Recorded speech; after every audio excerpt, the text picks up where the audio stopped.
We've heard this song and dance before, but who knows? The North Stars could pull out. Well, Gordon Gunn says he wants to keep the Stars in Minnesota, but it certainly doesn't sound like it after what happened today. He officially filed with the NHL to make a move to Oakland.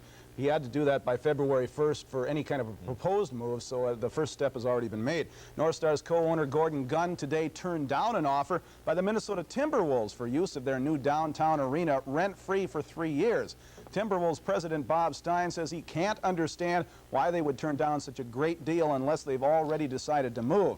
At any rate, the North Stars are still in Minnesota, at least for now, and tonight they took to the ice against the Washington Capitals. Didn't take long for the Stars to get on the board tonight. Former North Star Donnie Beaupre stops Neil Broughton's shot, but Billy Siren converts the rebound at the 43-second mark. It stayed 1-0 till the 16:31 mark of the second. Mike Madonna with a nifty pass here to Don Barber. Barber will beat Beaupre with the backhander for a 2-0 Minnesota lead. But with just 4 seconds left in the period, the Caps' Jeff Courtnall will blow the shot past Daniel Berthiaume to make it a one-goal hockey game heading to the third. The third period, the Caps outscored the North Stars 2-1. It went to overtime, and the Washington Capitals score 35 seconds into OT and beat the North Stars, coming from behind 4-3 the final. Elsewhere in the NHL tonight, Buffalo beat Quebec 6-3. It was Detroit on home ice beating Edmonton. Brett Hull had his 47th for St. Louis as the Blues tied the Rangers 2-2, and in the third period, Winnipeg leads Toronto. Well, Minnesota's controversial two-tier high school hockey proposal is back in the news. State Senator Roger Moe announced today that he will introduce a bill which would reverse the current law, calling for a two-tier state tournament beginning next season.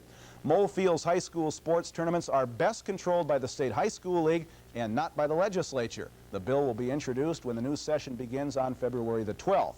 Well, the Minnesota Timberwolves were sick and tired of being classified as the NBA's doormat, so they're doing something about it. Tonight, the Wolves picked up their second straight win, and they did it in style over Seattle. Pooh Richardson, the catalyst again tonight. First, he makes the steal. He will then get the ball back. And watch how he feeds Tony Campbell for the bucket. Campbell had 20 for the Wolves, who scored 21 unanswered points in the second half tonight. For his part, Pooh dished out 12 assists tonight. Here he drives, gives the no-look feed to Campbell to extend that 21-0 scoring streak. In fact, the Sonics couldn't do a thing right tonight. Randy Brewer grabs the air ball, and there's the outlet to Tyrone Corbin, who lays it in. He had 18 points tonight, a big night for the entire Timberwolves team. They blow out the Sonics 110-89, the biggest margin of victory this season for Minnesota.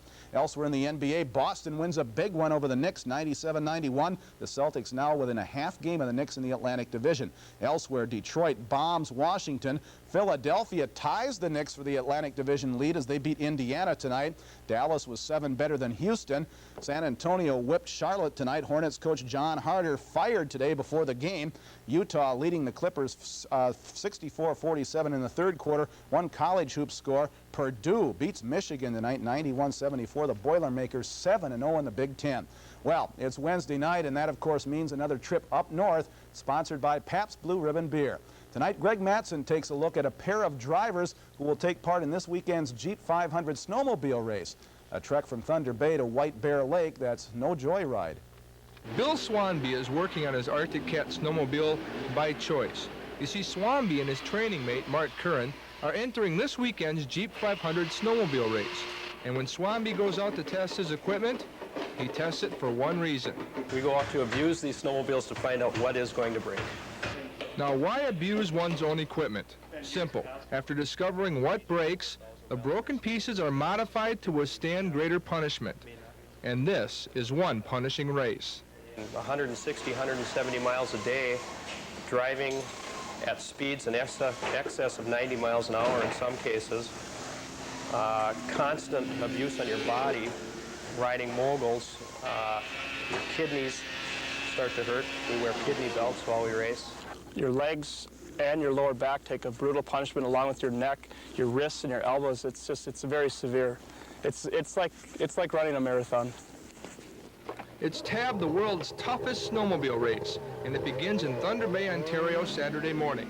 The first leg consists of 170 miles with a stop in Grand Marais. The second leg covers 150 miles with an overnight stay in Duluth. Monday, it's a fast track, a 165-mile sprint to the finish at White Bear Lake. Well, the biggest thing here is you're not racing against any individual. You're racing against the clock. And you have to just concentrate on not slowing up. You know, of course, you can't stop at all. There is fuel stops, and you have to have a strategy at the fuel stops. You have to have your gas cap off and make sure your tank is full. Because if you do run out on the trail, you can't be provided with help from anybody else but yourself. Only half of the 200-plus entries are expected to finish, and for many, finishing will be victory enough. For Up North, I'm Greg Matson.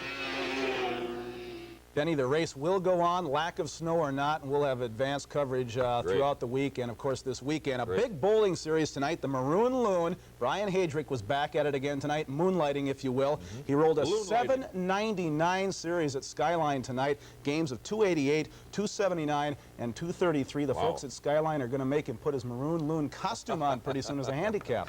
Wow, that's good bowling. That's called loon lighting. That's kegling at its best. All right, certainly is. So moderation in the forecast for the rest of the week. Stay with us for Ken Chapin weather up next.